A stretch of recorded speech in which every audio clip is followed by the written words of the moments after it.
playing a wounded veteran, showing that there was life after the injury. Lieutenant Dane. He's able to pull himself up, make peace, and go on and be successful in life. You got new legs. Titanium alloy. And I just started raising my hand where I could.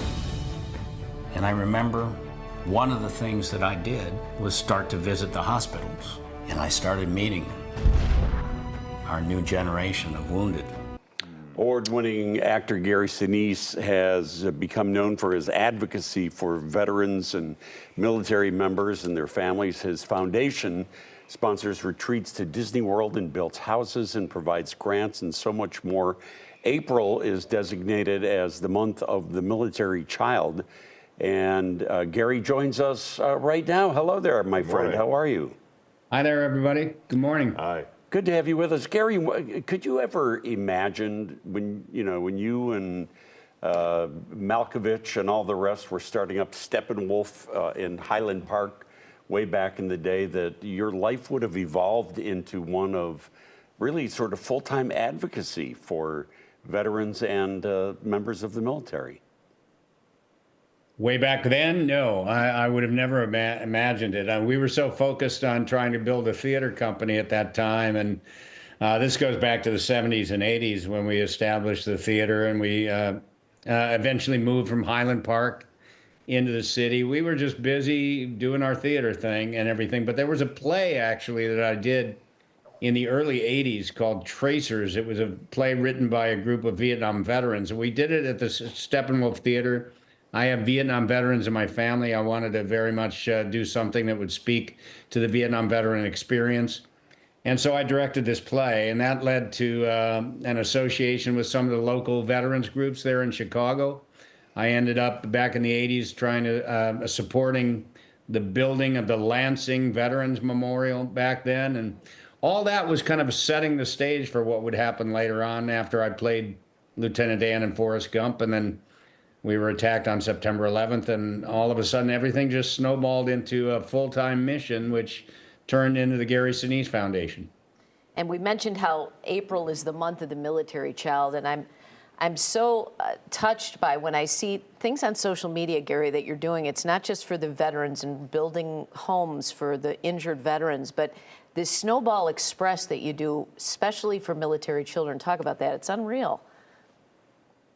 Yeah, well, the whole family serves in defense of our country. Obviously, the families go through quite a bit, and unfortunately, quite often we lose people, and the families have to endure the pain and the grief and the loss. And we have several programs at the Gary Sinise Foundation where we focus on the children and the families of our fallen heroes. And one of that, as you mentioned, is Snowball Express, which actually started up in 2006 as its own nonprofit.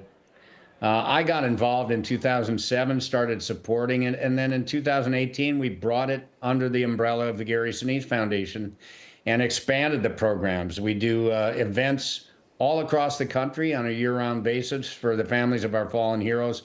And then the big event that we do at the end of the year in December is we call it Disney in December, and we take over 1,000 kids who have all lost a parent in military service, and then over 500 children of fallen first responders. We take them to Disney World for an all expenses paid trip right before the holidays, which can be a very, very difficult time for families who have lost someone.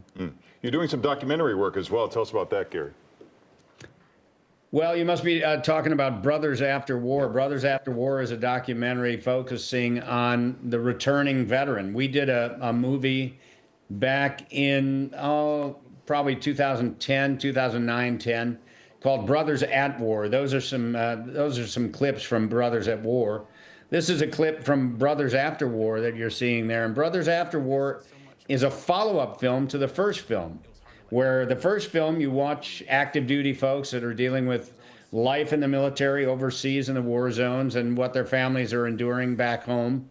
And Brothers After War follows a lot of the same veterans that we met in the first movie, and many of them have transitioned out of the military, and we follow them to find out how they're doing and what the transition out of military service is like for them. And it can often be very, very difficult But thankfully, a lot of the veterans that are in Brothers After War, they share their stories, and it's hopeful. It's a hopeful movie. I encourage any veteran or military family or anyone to look at Brothers After War so you can better understand what it's like to serve and then come home and transition out of the military. Gary, it's been a while since we've spoken with you. We wanted to express our condolences to you on the loss of your son, Mac. You have a wonderful tribute to him on the Gary Sinise Foundation website, and you continue to celebrate all that he did before he passed away in January of last year, right? Well, thank you for mentioning that. Yeah, my son Mac, he had a very rare cancer called chordoma. It really affects only about 300 people in the U.S. per year. Quite often they can take the initial tumor out and it's cured, but about 30% of the time it comes back and spreads, and that's what's happened to Mac. He worked for the Gary Sinise Foundation. That's him right there. He worked for the foundation. He was very dedicated to the foundation. He was a great musician. And fortunately, in the final year of his life, which of course we didn't know that was going to be the final year, he got back to music. He had been disabled by the cancer. He got back to music after a long time because he was fighting cancer, and he created an album called Resurrection and Revival. It's a beautiful, beautiful record. The proceeds from the album, the vinyl sales, go to the Gary Sinise Foundation as he wanted. And then after he passed away, I started searching through his files, and I found all this additional music that he wrote. Beautiful stuff. I couldn't leave it on the laptop, so I went to work, and we created Resurrection and Revival Part 2. I think we have a clip. Let's take a look. Oh, great.